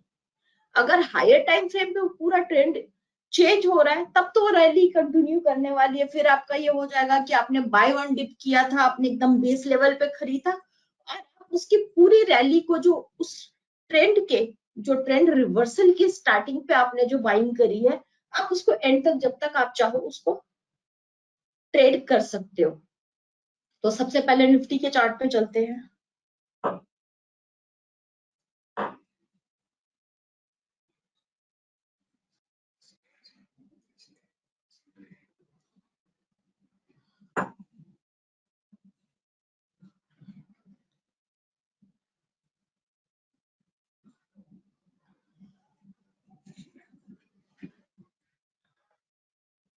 अभी यहाँ पर जो चार्ट लगा हुआ है ये डेली टाइम फ्रेम पे है निफ्टी का, ठीक है।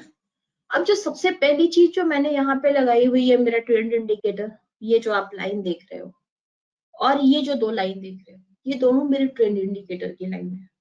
तो सबसे पहले मैं क्या देखूंगी, और यहाँ पे जो मैंने चार्ट का फॉर्म यूज किया हुआ है वो है हिकेनाशी। अब बैंक निफ्टी निफ्टी या ऑप्शन में हिकेनाशी यूज करने के पीछे एक रीजन है। वैसे हिकेनाशी को थोड़ा लैगिंग चार्ट माना जाता है क्योंकि वो थोड़ा सा स्लो होता है, उसमें प्राइस एक्चुअली एवरेज कैलकुलेट करके आता है। दो प्राइस वो आपको इंडिकेट करता है, एक एवरेज प्राइस होता है, एक रियल टाइम प्राइस होता है। लेकिन हिकेनाशी से मुझे एक रैली को राइड करने की प्रॉपर सिग्नल मिलते हैं। तो मैं कोई ऐसी ट्रेडर नहीं हूं कि मैं बहुत रश में काम करूं कि मुझे सब कुछ फटाफट चाहिए, नहीं। मेरे अंदर एक पेशेंस है और एक ट्रेडर के अंदर हमेशा पेशेंस होना चाहिए। वो राइट टाइम राइट अपॉर्चुनिटी का वेट करना चाहिए। जब तक प्रॉपर सिग्नल नहीं है आप वेट करोगे, जब राइट सिग्नल आएगा देन आप ट्रेड में एंटर करोगे। तो सेम चीज आपकी एक पेशेंस लेवल को भी हिकेनाशी डेवलप कर देता है। हिकेनाशी में एक चैलेंज आता है। चैलेंज एक ये होता है कि कई बार ट्रेडर को एक दिक्कत आती है, वो एक चैलेंज फेस करता है कि हिकेनाशी में कैंडल तो पूरी अच्छी मिल रही है, रैली भी मिल रही है, लेकिन जब मैं प्रॉफिट बुक करने जाता हूं, जब तक वो सेल का साइन देता है तब तक मेरा थोड़ा प्रीमियम कम हो जाता है। देखो, अगर आप ऑप्शन में काम कर रहे हो और प्राइस में थोड़ी सी भी फ्लक्चुएशन आएगी तो ट्रस्ट में थोड़ा सा प्रीमियम आपको छोड़ना पड़ेगा। आप एकदम वो कभी एक्सपेक्ट मत करो जब भी आप ऑप्शन बाइंग में काम कर रहे हो कि मैं एकदम पीक पे जो उसका एकदम फाइनल हायर लेवल था मैं वहीं पे निकलूंगा। ये आपके लिए हमेशा पॉसिबल नहीं होगा। तो बाय लेवल पे भी आपको थोड़ा सा पोर्शन छोड़ना पड़ेगा जब तक आपके सिग्नल नहीं आते हैं, और जब आप प्रॉफिट बुक करने जाओगे तब भी आपको थोड़ा सा डिस्काउंट देना पड़ेगा वहां पे। लेकिन अगर आपने 80% या 90% भी उस रैली का कैप्चर कर लिया तो वो आपके लिए काफी है। तो सबसे पहले मैं क्या करूंगी, सिग्नल कैसे रीड कर रही हूँ। ऊपर में मैंने दो ट्रेंड इंडिकेटर लगाए हैं, यहाँ पे मैंने दो मोमेंटम इंडिकेटर लगाए हैं। अभी डेली टाइम फ्रेम पे दिखा रही हूँ, फिर मैं आपको इंट्राडे के टाइम फ्रेम पे दिखाऊंगी कि मुझे काम कैसे करना है। सबसे पहले हिकेनाशी में मैं हिकेनाशी के पॉजिटिव होने का वेट करूंगी। हिकेनाशी क्या सिग्नल देता है कि जब एक ट्रेंड स्टार्ट होता है तो आप देखोगे इसमें नॉइज नहीं होता है। आप जब कैंडलस्टिक पैटर्न यूज करते हो तो कैंडलस्टिक पैटर्न में आपको बहुत ज्यादा नॉइज फेस करना पड़ता है। नॉइज क्या होता है कि अलग अलग कैंडलस्टिक पैटर्न्स फॉर्म हो रही होती हैं, कुछ रिवर्सल पैटर्न्स भी होती हैं, कुछ साइडवेज मार्केट के भी पैटर्न्स होती हैं। कई बार ऐसा भी होता है कि बीच में ट्रेंड तो अप है लेकिन बीच में आपको 2-3 दिन तक रेड कैंडल दिखती रहेगी, प्राइस ने हायर लेवल पे ओपनिंग दी, उसके बाद प्राइस वहां से डाउन आ गया। तो एक ऑप्शन बायर हमेशा ना ट्रैप हो जाता है, वो उस रैली को राइड नहीं कर पाता है। और हिकेनाशी ट्रेड राइड करने के लिए सबसे अच्छा टूल मैं मानती हूँ कि मुझे ये सबसे अच्छा टूल लगता है। ये नॉइज नहीं है तो मैंने यहाँ पे एंट्री कब करना है। पहली चीज हिकेनाशी में जब आप ये लोअर शेडो जहां पे नहीं आ रहा है, सबसे इंपॉर्टेंट चीज, अगर ट्रेंड अप है ग्रीन कैंडल्स बन रही हैं तो आप क्या देखोगे, हिकेनाशी में कोई भी लोअर शेडो नहीं मिलेगा। अप ट्रेंड में सिर्फ अपर शेडो रहेगा। जहां पर भी लोअर शेडो इंडिकेट कर रहा है, ये डोजी जैसा पैटर्न बना रहा है, इसका मतलब ये होता है कि यहाँ पे ट्रेंड वीक है। तो पहली चीज मैंने देखी कि हिकेनाशी में कोई भी लोअर शेडो नहीं है। सेकेंड थिंग, ये जो मेरा ट्रेंड इंडिकेटर मैंने इस ट्रेंड लगाया हुआ है, इसने कलर चेंज कर दिया। जो मैंने यहाँ पे कलर रखा है क्योंकि बहुत ज्यादा रेड और ग्रीन हो जाता है, तो इसके कारण मैंने अप ट्रेंड के लिए येलो कलर रखा हुआ है और डाउन ट्रेंड के लिए ऑरेंज कलर रखा हुआ है। ये आप अपनी कन्वीनियंट के हिसाब से कोई भी कलर चूज कर सकते हो जिसमें आप कंफर्टेबल हो। तो आप यहाँ पे जैसे इसने येलो कलर चेंज किया, मेरे को एक सिग्नल जनरेट हो गया कि ट्रेंड यहाँ से पॉजिटिव हो रहा है। अब मैंने ध्यान दिया मेरे मोमेंटम इंडिकेटर पे। अब यहाँ पे मोमेंटम इंडिकेटर पे आप देखोगे ध्यान से कि मेरा मोमेंटम इंडिकेटर यहाँ से अप साइड के सिग्नल दे रहा है और साथ में इसकी जो हिस्टोग्राम है, ये इसका हिस्टोग्राम पॉजिटिव हो गया है। तो अब मेरे को मोमेंटम भी मिल गई।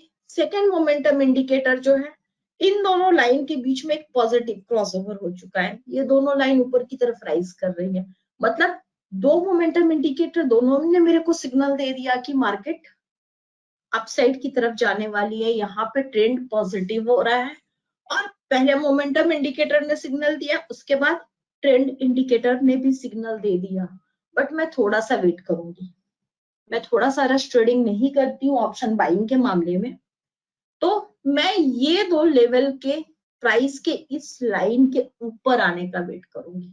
हाँ, मैंने इतना पोर्शन छोड़ा है। बहुत सारे ट्रेडर बोलेंगे कि मैडम यहाँ पर तो हमने कमा लिया होता, हमने स्कैल्पिंग कर ली होती। देखिए, मैं स्कैल्पिंग की बात नहीं कर रही हूँ। स्कैल्पिंग आप 1 मिनट पे भी कर सकते हो, स्कैल्पिंग आप 3 मिनट्स पे भी कर सकते हो, स्कैल्पिंग आप 5 मिनट्स पे भी कर सकते हो। लेकिन जहां पे एक कंफर्म ट्रेड, जहां पे ऐसा ना हो कि आपने कॉल खरीदा और उसके बाद वो रिवर्स कर जाए, वो डाउन आ जाए और आपको लॉस लगे, जो आप 2000 गेन करना चाह रहे थे वो 2000 का आपका एसएल हिट हो, तो मैं थोड़ी कंफर्मेशन की वेट करती हूँ। तो मैं क्या करूंगी कि जब प्राइस मेरे इस लेवल के ऊपर आएगा, यहाँ पे मैंने कॉल बाय करना है। कौन सा बाय करूंगी? जो मेरा एट द मनी कॉन्ट्रैक्ट होगा। ऑप्शन बाइंग की बात बता रही हूँ अपसाइड में। अब डेली टाइम फ्रेम में भी, इंट्राडे पे आऊंगी अभी, तो डेली टाइम फ्रेम पे देखो कि ट्रेंड का मेरे को सारे सिग्नल मिल गए। जब प्राइस इस लेवल के ऊपर आने लगा तो मैंने यहाँ पे कॉल बाय करना है और पेशेंसली मैं इसको राइड कर सकती हूँ। अब मैं इसमें निकलूंगी कैसे? एंट्री तो मैंने कर ली है, कब तक रखना है और क्या सिग्नल होंगे डाउन आने के? क्योंकि ऑप्शन बाइंग में तो एक चीज होती है कि प्राइस 10 पॉइंट भी डाउन आएगा, निफ्टी 10 पॉइंट भी डाउन आएगी तो मेरे प्रीमियम को कम करेगी। फ्यूचर तो वो है नहीं, कैश तो वो है नहीं, तो क्या करना है फिर? पहली चीज, एट द मनी कॉन्ट्रैक्ट खरीदा। दूसरी चीज, जब तक प्राइस ये रेड कैंडल सिर्फ रेड कैंडल बनने से मैं एग्जिट नहीं करूंगी। मेरे अपने कुछ सेट्स ऑफ डिसिप्लिन है ट्रेडिंग में। मैं तब तक यहाँ पे एग्जिट नहीं करूंगी जब तक ये जो आप ये रेड कैंडल देख रहे हो ना, ये इस लेवल से नीचे ना आ जाए। ये जो नीचे वाली लाइन देख रहे हो, ट्रेंड ट्रेंड इंडिकेटर ने यहाँ कलर चेंज कर दिया। अब ट्रेंड इंडिकेटर यहाँ पे भी कलर चेंज कर रहा था, लेकिन प्राइस इस लेवल से नीचे नहीं गई। ये लाइन ने इसको यहाँ पे सपोर्ट दे दिया। तो जब ये रेड कैंडल की क्लोजिंग, ध्यान से समझना, जब इस रेड कैंडल की क्लोजिंग इस लाइन के नीचे होगी, देन मेरा ट्रेड एंड होगा। तो इसकी क्लोजिंग कहाँ पे है? डेली टाइम फ्रेम के बेसिस पे यहाँ पे। तो जिस ट्रेड के सिग्नल मुझे यहाँ पे जनरेट हुए थे और मैंने यहाँ पे इंटर करा था, सिग्नल कहाँ पे मिल गए थे? दो मोमेंटम इंडिकेटर और एक ट्रेंड इंडिकेटर का सिग्नल यहाँ पे मिला था। बट प्राइस के मैं कंफर्म ट्रेंड के स्ट्रांग होने का वेट कर रही थी, मैंने स्कैल्पिंग नहीं की है। तो क्या हुआ? मैं यहाँ पे एंटर करूंगी और फाइनली मेरी ट्रेड यहाँ पे एंड होने वाली है। ये निफ्टी के डेली टाइम फ्रेम के बेसिस पे मेरे सेटअप पे मैं बाइंग प्लान करती हूँ। अब आते हैं इंट्राडे टाइम फ्रेम पे। पहले 5 मिनट पे आपको दिखाती हूँ। 5 मिनट में अगर आप करोगे, कई बार आपको सुबह सुबह रैली मिल जाती है 5 मिनट की, 10-15 मिनट की एक रैली मिल जाती है और जो बायर्स होते हैं वो ट्रेड कर लेते हैं, उसमें कोई बुराई नहीं है, बिल्कुल कर सकते हैं। इंट्राडे करने में कोई बुराई नहीं है, आप कभी भी इंट्राडे कर सकते हो। आप स्टॉक में, बैंक निफ्टी, निफ्टी के या स्टॉक के ऑप्शंस में, इवन फ्यूचर में भी कर सकते हैं। देखो, इंट्राडे में सिर्फ एक चीज है, आपके पास टाइम फ्रेम बहुत कम है, आपको क्विक डिसीजन मेकर होना पड़ेगा अगर आप इंट्राडे ट्रेड प्लान कर रहे हो तो। ठीक है, तो आपने क्या करना है? अगर आप इंट्राडे करना चाहते हो, पहली चीज, चलते फिरते भागते दौड़ते इंट्राडे मत करना। ठीक है, ऐसा है कि ऑफिस जा रहे हैं, मेट्रो में है, लोकल में है, कार ड्राइव कर रहे हैं, बाइक राइड कर रहे हैं, रोड क्रॉस कर रहे हैं, वैसे में इंट्राडे मत करना। लॉस लगने के चांसेस बहुत ज्यादा होंगे। हो सकता है आपकी ट्रेड प्रॉफिट में भी चली जाए। स्पेशली ऑप्शंस में क्या होता है, प्रीमियम बहुत तेजी से बढ़ता है।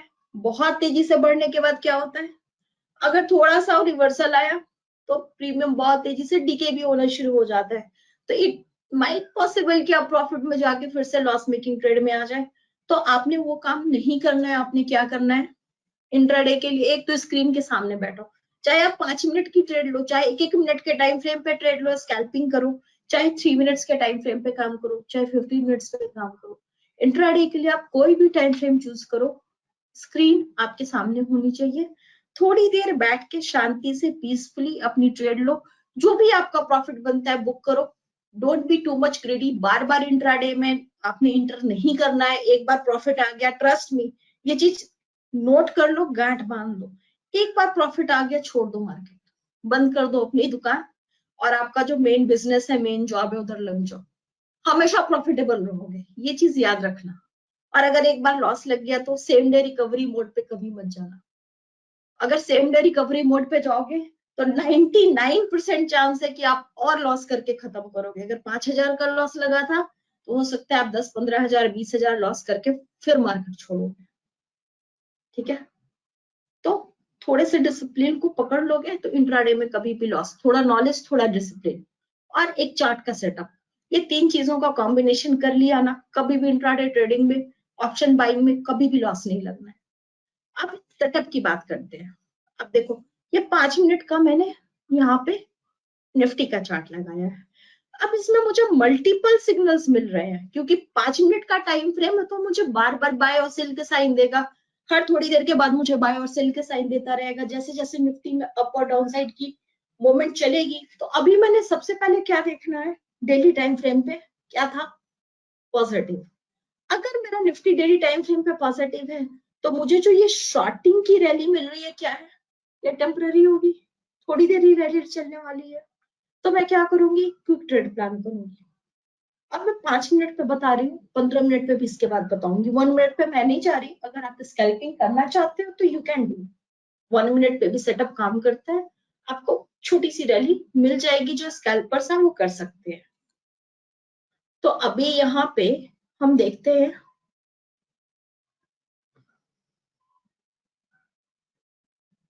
कोई भी एग्जांपल ले लेते हैं। यहाँ पे एक अपसाइड की रैली दिख रही है, इसके बाद आपको कॉल और पुट दोनों का बताती हूँ। अब यहाँ पे देखो, यहाँ पे ट्रेंड पॉजिटिव हो गया था, मोमेंटम इंडिकेटर ने यहाँ पे साइन दिया, यहाँ पे पॉजिटिव क्रॉसओवर, दोनों मोमेंटम इंडिकेटर ने पॉजिटिव साइन दिया, ट्रेंड ने साइन दिया। ट्रेड में एंटर कहाँ पे करूंगी, जब प्राइस इस लाइन के ऊपर जाएगी तो मेरा यहाँ पे ट्रेड में इंटर होगा, ये वाला पोर्शन मैं छोड़ूंगी। और इसके छोड़ने के पीछे का भी एक फायदा आप देखो कि जब अगर मैंने यहाँ पे एंटर किया होता तो एक छोटा सा रिट्रेसमेंट आया था, हो सकता है मैं देख के पैनिक हो जाती या मैंने वो मेरे सेल को खा जाता है। तो क्या हुआ, प्राइस जब इस लाइन के ऊपर आता है ना तो वो बुलिश हो जाता है। यहां से लेके ट्रेड कहां पे एग्जिट होगा, इस लेवल पे। एक छोटी सी रैली यहां से यहां तक, 5 मिनट के टाइम फ्रेम के हिसाब से, इंट्राडे के हिसाब से एक अच्छी रैली है। सेम अगर शॉर्ट करना चाहते हैं मार्केट को, शॉर्ट करने के लिए अगर अब डाउन साइड के लिए क्या रिक्वायरमेंट है, पहली चीज, मेरा जो ट्रेंड इंडिकेटर है ये नेगेटिव हुआ, यस डन, नेगेटिव है। सेकंड, मोमेंटम इंडिकेटर नेगेटिव हो गया है, मोमेंटम इंडिकेटर में यहाँ पर आप देखोगे तो नेगेटिव क्रॉसओवर, ये प्राइस लाइन, ये दोनों लाइन एक दूसरे को नेगेटिवली यहाँ पे क्रॉस करती हुई डाउन आ रही है। यानी दोनों मोमेंटम इंडिकेटर ने कंफर्म साइन दे दिया कि मेरा प्राइस क्या हो रहा है, डाउन। ट्रेंड इंडिकेटर ने डाउन का साइन दे दिया। अब मैं वेट करूंगी, पहले मैं बाय करने के लिए क्या वेट कर रही थी कि ये जो मेरा हिकेनाशी कैंडल है ये किसके ऊपर बनेगा, ये दो, ये ट्रेंड लाइन के ऊपर बनना चाहिए। अब ये कहाँ पे बन रहा है, इस ट्रेंड लाइन के जब ये नीचे आएगा ना देन मैं यहाँ पे पुट बाय करूंगी, उसके पहले नहीं। और कौन सा पुट बाय करना है, again at the money contract पे काम करना है। मैं कोई आउट ऑफ द मनी पे नहीं जाऊंगी, मैं सस्ते प्रीमियम पे नहीं जाऊंगी, मैं एट द मनी कॉन्ट्रैक्ट पे काम करूंगी। कब तक मेरी ट्रेड चलेगी, यहाँ पे एंड होगी जब प्राइस इसके ऊपर क्लोज देगा। यहाँ पे प्राइस अगर आप देखोगे तो इस लाइन के ऊपर क्लोजिंग दे दी थी इस कैंडल पे, तो मेरी ट्रेड यहीं पे मैं क्लोज करूंगी। तो छोटी छोटी रैलीज 5 मिनट के टाइम फ्रेम पे इस सेटअप पे आपको इंट्राडे करने के लिए मिलती रहेगी। अब जब मैं इंट्राडे पे काम कर रही हूँ तो मैंने यहाँ पे पिवट भी लगा के रखा है। रीजन है क्योंकि मुझे यहाँ पे निफ्टी या बैंक निफ्टी या किसी भी स्टॉक पे अगर मैं काम करूँ ना तो पिवट लेवल बहुत इंपॉर्टेंट रोल प्ले करता है। मैंने आपको क्या बताया कि आपको एक व्यू पता होना चाहिए। अगर निफ्टी S1 पे है, तो अगला टारगेट क्या होगा? अगर वो ऊपर की तरफ जाएगी और सपोर्ट 1 पे है तो क्या टारगेट होने वाला है? Pivot level. अगर वो पीवट लेवल उसके लिए टारगेट भी है प्लस एक रेजिस्टेंस भी है। अब बात करते हैं ओपन इंटरेस्ट की। जो आपका पीवट लेवल है, अगर आप ओपन इंटरेस्ट से उसको मैच करोगे तो आप देखोगे कि पीवट लेवल पे, जो पीवट लेवल का कॉन्ट्रैक्ट है, वहां पे आपको बहुत ज्यादा कॉल राइटिंग देखने को मिलेगी। वहां पे ओपन इंटरेस्ट ज्यादा होगा, वहां पे कॉल राइटिंग ज्यादा होगी। क्यों कॉल राइटिंग ज्यादा हुई पड़ी है? रेजिस्टेंस लेवल है, वहां पे कॉल राइटर्स बैठे हुए उसको थोड़ा नीचे लेके आने के लिए। तो अब क्या करना है? दो प्रोबेबिलिटी होती है। पहली चीज, आपने बेस लेवल पे खरीदा हुआ था, पिवट लेवल पे आ गया तो आप प्रॉफिट बुक कर लो। अगर आपको लगता है कि नहीं, चार्ट में अभी भी बुलिश साइन है बट मैं नहीं इतना रिस्क लेना चाहता, मैं निकलना चाहता हूँ, मैं तो इंट्राडे ट्रेडर हूँ, book your profit, leave the market, simple. कुछ नहीं करना है आगे। लेकिन अगर पूरा राइड करना है, नहीं मैं देखूंगा ना आगे क्या होता है, देखते हैं, थोड़ा प्रॉफिट कम हो जाएगा कोई बात नहीं। अब वहां पे अगर आपका वॉल्यूम बढ़ गया तो ये पॉसिबल है कि अगर ट्रेंड ऑलरेडी पॉजिटिव हो चुका है, वॉल्यूम पॉजिटिव है, ठीक है, और धीरे धीरे कॉन्ट्रैक्ट में आपको इमीडिएट चेंज भी देखने को मिलेगा। अगर निफ्टी या बैंक निफ्टी या स्टॉक पिवट पॉइंट को क्रॉस कर रहा है तो आप देखोगे इमीडिएट ऑप्शन का डेटा भी बदल जाएगा। तो अगर ऑप्शन के डेटा और चार्ट में फर्स्ट प्रायोरिटी देनी है तो किसको दोगे? हमेशा चार्ट को देना। आपका चार्ट कभी गलत नहीं होगा। ऑप्शन डेटा फ्लैक्चुएट करता रहता है, ऑप्शन डेटा चेंज होता रहता है, लेकिन आपका चार्ट इमीडिएट चेंज नहीं करेगा। तो चार्ट पे अगर बाय का साइन है, चार्ट बुलिश है, ट्रस्ट मी, मार्केट बुलिश रहेगी। चार्ट नेगेटिव है, ओपन इंटरेस्ट का डेटा भी नेगेटिव है, दोनों सिंक में है, मार्केट नेगेटिव जाएगी। और दोनों दो डायरेक्शन की बात कर रहे हैं। ओपन इंटरेस्ट का डेटा नेगेटिव है, चार्ट पॉजिटिव है, कौन सही होगा? चेक करना। मैक्सिमम आपका चार्ट सही होता है। ओपन इंटरेस्ट का डेटा या जो आप जो ऑप्शन का डेटा है, ये बदलता रहता है। क्यों क्यों बदलता है? क्योंकि पोजीशंस आ रही है, पोजीशंस जा रही है। ओपन इंटरेस्ट से हम क्या देख रहे हैं? सपोर्ट और रेजिस्टेंस देख रहे हैं। कहाँ पे किस पोजीशन पे पुट राइटिंग हुई पड़ी है, किस पोजीशन पे कॉल राइटिंग हुई पड़ी है। लेकिन वो प्राइस चेंज होता रहता है। तो जैसे जैसे इमीडिएट एक नया ओपन इंटरेस्ट बन गया, एक प्रीवियस ओपन इंटरेस्ट क्लोज हो गया, तो क्या होगा? It keep changing. तो चार्ट हमेशा सही होगा। चार्ट पे ट्रस्ट करके, मार्केट का अपना व्यू लेकर के, और आप जब काम करेंगे आपको ऑप्शन बाइंग में कभी भी लॉस नहीं लगने वाला है। डिसिप्लिन कभी नहीं छोड़िएगा। और सबसे इंपॉर्टेंट चीज, स्टॉप लॉस। चाहे आप एक लॉट के साथ काम कर रहे हैं, स्टॉप लॉस कभी भी मिस नहीं करना है। जब नए सेटअप पे काम करते हैं तो आपको सेटअप को समझने में या उसके साथ थोड़ा फ्रेंडली होने में टाइम लगता है। तो क्या करना चाहिए? हमेशा कम क्वांटिटी में काम करो। जरूरी नहीं है कि आप 10 लॉट्स या 20 लॉट्स या 50 लॉट्स पे काम करेंगे तभी आपको प्रॉफिट आएगा। नए सेटअप पे काम कर रहे हैं या बहुत ज्यादा मार्केट का नॉलेज नहीं है, बहुत प्रो ट्रेडर नहीं है, तो क्या करेंगे? आप उसमें 1 लॉट से स्टार्ट कीजिए, 2 लॉट से स्टार्ट कीजिए, और जैसे जैसे ट्रेंड आपके डायरेक्शन में बढ़ने लगती है, जैसे जैसे लेवल टच होना शुरू होता है, वैसे वैसे आप उसमें लॉट साइज ऐड कर सकते हैं। अब मान लीजिए आपने इनिशियल लेवल पे 2 लॉट्स के साथ स्टार्ट किया, 100 रुपीज पे खरीदा, वो 120 गया, 120 जा करके आप चार्ट देख रहे हो कि अब चार्ट में रिवर्सल का साइन आ रहा है, और वहां से प्रीमियम रिड्यूस होकर के वापस 110 पे आ गया है, तो क्या आप उसमें और एक लॉट ऐड करोगे? बिल्कुल नहीं। जब तक चार्ट में स्ट्रॉन्ग बाय का साइन नहीं होता है, आपने लॉट साइज नहीं बढ़ाना है। लॉट साइज तभी बढ़ता है जब चार्ट स्ट्रांगली बुलिश होता है और ट्रेंड आपके डायरेक्शन में जा रही होती है, ना कि वो रिवर्स होकर के आ रही है फिर आप उसमें ऐड करोगे। तो ये सारी छोटी छोटी टेक्निक्स है, इन सब पे आप बिल्कुल ध्यान दीजिएगा, तो आपको ऑप्शन बाइंग में कभी भी लॉस नहीं लगने वाला है। अगर आपकी कोई क्वेरी है तो आप बिल्कुल मेरे से पूछ सकते हैं।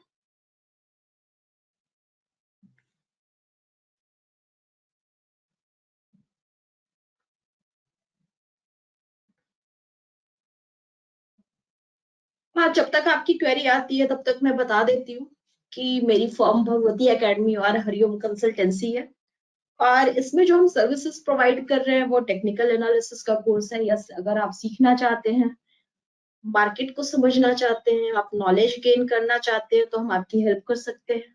हम स्टॉक ब्रोकिंग का भी काम करते हैं। हमारे पास ऑटो सेल और बाय सेल सिग्नल जनरेटर है। हम टैक्स कंसल्टेंसी का काम करते हैं, और हमारे पास वेल्थ मैनेजमेंट की सर्विसेज है। ये सारी सर्विसेज हैं जो हम आपको प्रोवाइड करते हैं। अगर आपको सेटअप के रिलेटेड या ये सर्विसेज के रिलेटेड कोई भी क्वेरी है तो आप मेरे दिए गए नंबर पे कांटेक्ट कर सकते हैं। अगर आपको स्पाइडर सॉफ्टवेयर रिलेटेड कोई भी क्वेरी है, आप स्पाइडर के बारे में जानना चाहते हैं, या अगर आप स्पाइडर में मेरे सेटअप को जानना चाहते हैं, तो आप मुझे भी कॉल कर सकते हैं, और आप सागर शर्मा जी को भी कॉल कर सकते हैं। So that's all from my side.